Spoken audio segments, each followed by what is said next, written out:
दोस्तों, जो जीतने का ख्वाब रखते हैं वो हारने से डरा नहीं करते।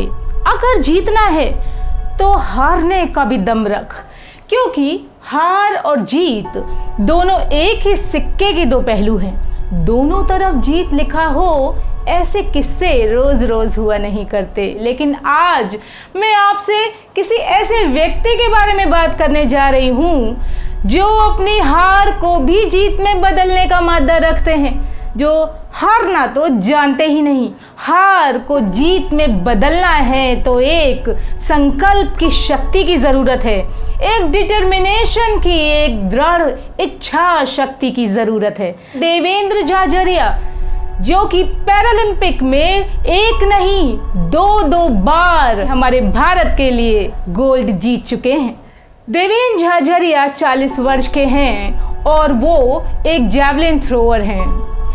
आजकल सभी नीरज चोपड़ा के बारे में बात कर रहे हैं, लेकिन शायद बहुत ही कम लोगों को ये बात पता होगी। देवेंद्र झाझरिया ने जो अभूतपूर्व अपना परफॉर्मेंस दिया है पैरालंपिक में, 2004 एथेंस पैरालंपिक में और 2016 रियो पैरालंपिक में, जिसके बारे में शब्द कम पड़ जाते हैं। देवेंद्र झाझरिया ने वर्ल्ड रिकॉर्ड बनाया 62.17 m का।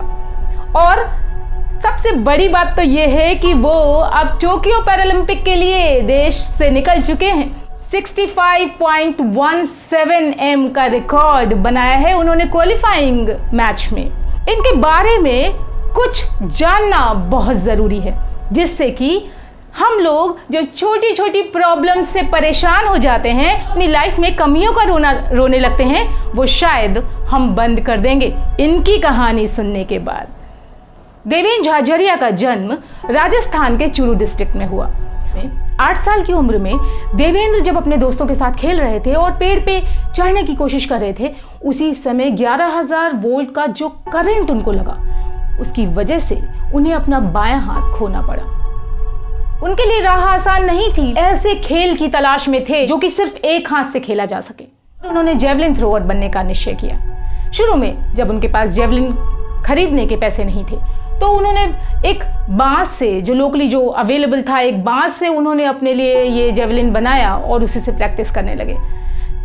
उन्होंने कभी लोगों की बातों की कोई परवाह नहीं की, क्योंकि वो एक ट्रू स्पोर्ट्समैन थे, क्योंकि वो जानते थे कि उनका फोकस सिर्फ और सिर्फ उनके गोल, उनके लक्ष्य, उनके एम पे होना चाहिए।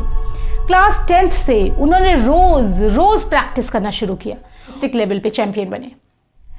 दोस्तों, तीसरे गोल्ड को जीतने का सपना सच करने के लिए वो टोक्यो की ओर निकल पड़े हैं। मैं आप सभी की ओर से और पूरे देश की ओर से उनको अपनी शुभकामनाएं देती हूँ। ईश्वर करे वो अपने लक्ष्य की प्राप्ति कर सकें, लेकिन उनसे हमें सिर्फ और सिर्फ ये सीख लेनी है, हम अगर अपने पास क्या संसाधन नहीं है, क्या साधन नहीं है, इनके बारे में सोचना छोड़ के इस बारे में फोकस करें कि हम क्या अचीव करना चाहते हैं, तो वो डायलॉग सुना है ना, पूरी कायनात आपके लक्ष्य को आपसे मिलाने में लग जाती है।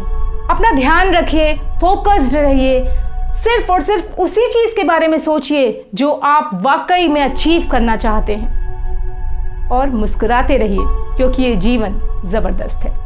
नमस्कार।